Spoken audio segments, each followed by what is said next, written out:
Tinuod yun tong way ayaw na si Byron ni Bay nga pagka maniniyot. Tinuod yun ay. Sakto yun nga nagpagolbol si Lolo Tabornok. Nga wadyo ayo. Ay, siya na po ka diya. Apo, Bodoloy, nga nagpagulbul magkambayron ni Bay. Sakto dyan, Lolo. Wadyo ayo pagka maniniyot na si Byron ni Bay. Ay, nga naman apo na pagulbul magka.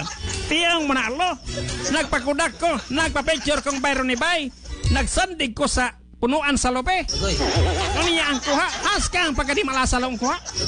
Sa ba day kuha sa kay bato-bato mo? Nagpa-shoot ka? O gana nagpa-picture ka Byron di ba? Nagsandik og lubi. Karon sa may kuha di. Tiyaw mo na lo. Nga ang kuha. Nagkagod na hinukog lubi.